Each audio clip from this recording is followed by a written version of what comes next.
Welcome back दोस्तों। Budget 2023 आ चुका है। हमारी वित्त मंत्री जी ने बहुत सारी बातें उसके अंदर बताई। इनकम टैक्स के अंदर बहुत सारे बदलाव किए, सीनियर सिटीजन्स के लिए कुछ बदलाव किए, कुछ वुमेन्स के लिए किए, कुछ हमारी देश की बेटियों के लिए बदलाव किए। मैं धीरे धीरे करके एक एक दिन में करके आपको ये सारी बातें बताऊंगा। आज मैं कुछ हाइलाइट्स आपको बताता हूं कि जो न्यू टैक्स रेजिम है उसके अंदर भी कुछ मेजर बदलाव हमारी वित्त मंत्री जी ने किए हैं। आज हम सिर्फ उन मेजर बदलावों को हम डिस्कस करेंगे कि हमारे न्यू टैक्स रेजिम के अंदर क्या क्या चेंजेस किए हैं। जो हमारी पहले 6 स्लैब थी उनको 5 कर दिया गया है। लेकिन आइए हम वीडियो की तरफ चलते हैं, वहीं पे हम इन सब चीजों को डिस्कस करेंगे। साथियों, ये है new tax regime. New tax regime में जो अब तक यानी 31 मार्च 2023 तक के जो टैक्स रेट थे उसके अंदर 6 स्लैब थी। 5 से लेकर 30% तक की एक स्लैब आती थी और एक स्लैब 2,50,000 रुपए की होती थी। जैसे यहाँ 5 लाख से 7,50,000 रुपए और 7,50,000 से 10 लाख रुपए है। लेकिन अब इसके अंदर सबसे बड़ा बदलाव किया गया है कि एक स्लैब को 2,50,000 की जगह 3 लाख रुपए का कर दिया गया है। पहला 0 से 3 लाख रुपए तक का बिल्कुल टैक्स फ्री इनकम कर दी गई है, जो कि अब तक 2,50,000 रुपए टैक्स फ्री इनकम हुआ करती थी। और यहाँ पे 3 से 6 लाख और 6 से 9 लाख रुपए, इस तरीके से 3 लाख रुपए की एक स्लैब बना दी गई है। और यहाँ पे टैक्स रेट 5%, 10%, 15%, 20%। एक हमारा टैक्स स्लैब हुआ करता था 25% का, ये अबॉलिश कर दिया गया है। अब यह टैक्स स्लैब एप्लीकेबल नहीं होगा फ्रॉम 1 अप्रैल 2023 से। इसलिए आप देखेंगे कि यहाँ पे 6 स्लैब हैं, लास्ट का एक कॉलम यहाँ पे बिल्कुल खाली है। बहुत बड़ा बदलाव किया गया है। इससे हम समझ पाते हैं कि जो गवर्नमेंट है वो न्यू टैक्स रिजीम को ज्यादा प्रमोट करना चाहती है। अभी तक लोगों के माइंड में ये एक बहुत बड़ा डाउट था कि न्यू टैक्स रिजीम खत्म हो जाएगा, क्योंकि बहुत कम लोगों ने न्यू टैक्स रिजीम के अंदर रिटर्न फाइल की है। लेकिन नहीं, जस्ट इसका अपोजिट हो गया। गवर्नमेंट ने ओल्ड टैक्स रिजीम को खत्म करने का सोचा हुआ है और न्यू टैक्स रिजीम को आगे प्रमोट किया है।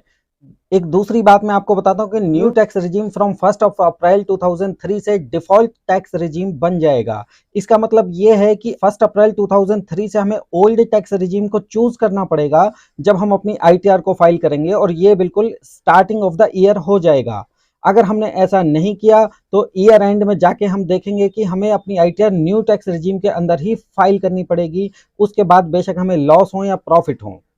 सेक्शन 87A की रिबेट दोनों टैक्स रिजीम के अंदर अवेलेबल होगी, न्यू टैक्स रिजीम के अंदर भी, ओल्ड टैक्स रिजीम के अंदर भी।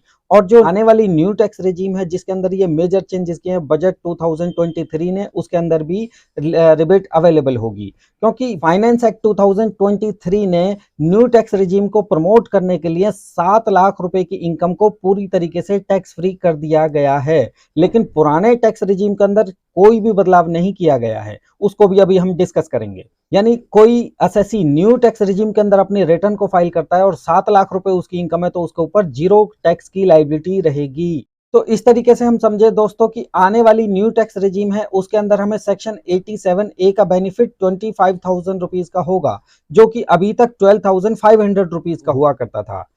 ओल्ड टैक्स रिजीम के अंदर जो हमारे टैक्स के रेट हैं उनके अंदर कोई भी बदलाव नहीं किया गया है। जो हमारा 0 से 2,50,000 रुपीज तक नील टैक्स हुआ करता था, और 2,50,000 रुपीज से 5 लाख रुपीज तक 5% टैक्स, और 5 लाख रुपीज से 10 लाख रुपीज तक 20% टैक्स, एंड देन 30% टैक्स। यहाँ पे हमें 87A की रिबेट इसके अंदर भी अवेलेबल होती थी और आगे भी चलती रहेगी, जो कि हमें मैक्सिमम 12,500 रुपीज तक की मिलती थी।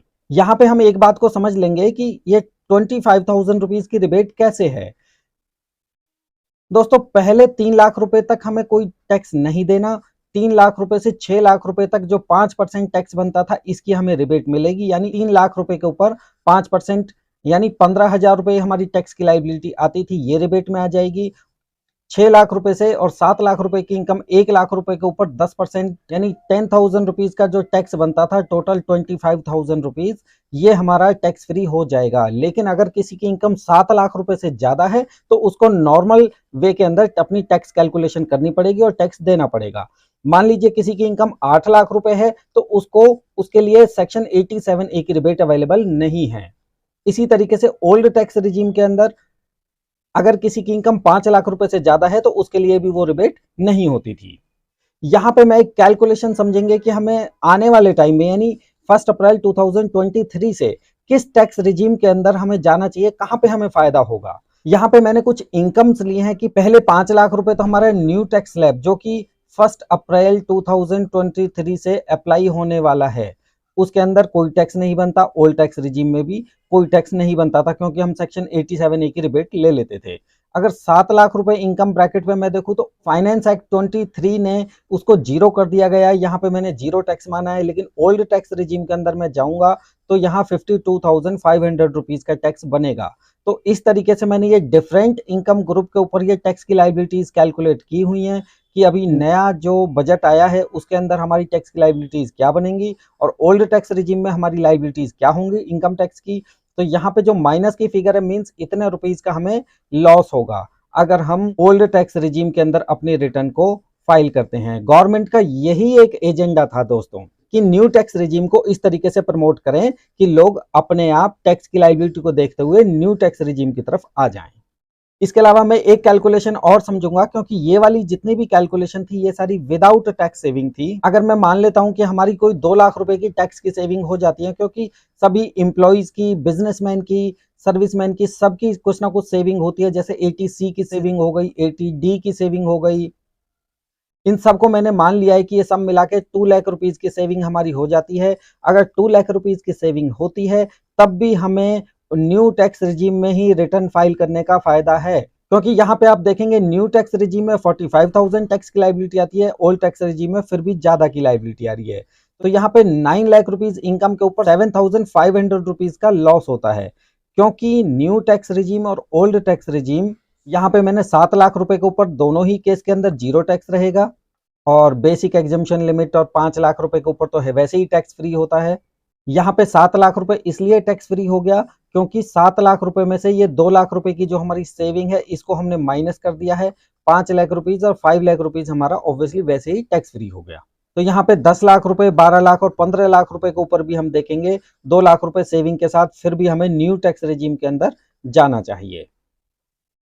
इसके अलावा कुछ स्पेशल हाइलाइट्स हैं आज के इस बजट की। बाकी डिटेल में तो मैं आपको धीरे धीरे डिस्कस करता रहूंगा, आने वाले टाइम में डेली में एक एक वीडियो आपके लिए लेके आऊंगा। दोस्तों, ओल्ड टैक्स रिजीम के अंदर कोई भी चेंज नहीं किया गया है, ना कोई टैक्स रेट के अंदर बदलाव किया गया है, ना कोई मिनिमम बेसिक एग्जम्पशन लिमिट के अंदर कोई बदलाव किया गया है।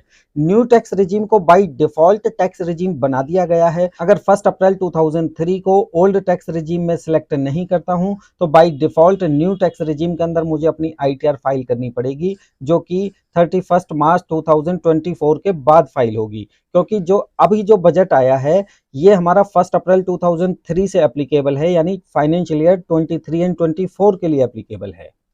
सेक्शन 87A की रिबेट मैंने आपको पहले बता ही दिया है कि पहले 5 लाख रुपए हुआ करती थी, अब वो 7 लाख रुपए हो गई है फॉर फाइनेंशियल ईयर 23 एंड 24। जो बहुत हाई इनकम वाले कस्टमर होते हैं, जिसको हम बोलते हैं HNI कस्टमर, जिनकी इनकम 5 करोड़ या इससे ज्यादा होती है, उनके ऊपर सरचार्ज 37% लगता था, जो कि हमारी वित्त मंत्री जी ने आज घटा के उसको 25% कर दिया है। ये उनके लिए एक बड़ा रिलीफ है, क्योंकि इस 12% को रिड्यूस होने से टैक्स में उन लोगों को काफी बचत हो। अब बात करते हैं दोस्तों कि कुछ आइटम ऐसी हैं जो महंगी हो जाएंगी आज के बजट के बाद, कुछ आइटम है जो सस्ती हो जाएंगी। इसमें से मेजरली मैं देखूं तो कोई सिगरेट पीने वाले हैं, उनको बड़ा नुकसान होगा, बड़ा धक्का लगा होगा आज की सिगरेट महंगी हो जाएगी आने वाले टाइम में। इसके अलावा जो कंपाउंडेड रबड़ है वो महंगी हो जाएगी। गोल्ड, सिल्वर, प्लेटिनम, डायमंड, ये सब चीजें महंगी हो जाएंगी। एक्सरे मशीन्स महंगी हो जाएंगी। शराब महंगी हो जाएगी। बड़े दुख की बात है शराब पीने वालों के लिए, लेकिन बुरा ना मानना दोस्तों, मैं मजाक में बोल रहा हूँ इन सब बातों को। जो किचन में लगती थी चिमनी, इलेक्ट्रिक चिमनी, वो सारी महंगी हो जाएंगी, क्योंकि इसके ऊपर हमारी ड्यूटी 7.5% से बढ़ा के 15% कर दी गई है। कुछ आइटम ऐसी हैं जो कि सस्ती हो जाएंगी, जैसे LED टीवीज हैं, साइकिल हैं, कपड़े हैं, mobile, toys, electric vehicle, electric car, scooty, जितने भी ऐसी आइटम है वो सब सस्ती हो जाएंगी। मोबाइल फोन सस्ते हो जाएंगे। Lab grown diamond, sir diamond दो तरीके के होते हैं, एक लैब ग्रोन होते हैं, एक नेचुरल डायमंड होते हैं। लैब ग्रोन होते हैं जो मैन मेड डायमंड होते हैं, जिसके अंदर क्वालिटीज और स्पेसिफिकेशंस, प्रॉपर्टीज सब बिल्कुल नेचुरल डायमंड की तरह होती हैं, लेकिन ये मैन मेड होता है, तो वह डायमंड भी सस्ता होगा। तो दोस्तों ये थे आज के कुछ मेजर चेंजेस, लेकिन मैं एक ही दिन के अंदर इतनी सारी टॉपिक्स को कवर नहीं कर सकता। आने वाले टाइम में मेरे साथ बने रहिए, मेरी वीडियोस को देखते रहिए। तो दोस्तों आज का ये वीडियो इनकम टैक्स वाला ने कंपाइल किया था, और आज के वीडियो से रिलेटेड आपके मन में कोई भी डाउट हो, कोई भी क्वेश्चन हो, तो नीचे कमेंट सेक्शन के अंदर उसको लिखें, मैं श्योरली उसका रिप्लाई करूंगा। और अगर आपको मेरे द्वारा दी गई जानकारी अच्छी लगी हो तो मेरे चैनल को सब्सक्राइब करें और लास्ट में बेल आइकन दबाना ना भूलें। Thank you.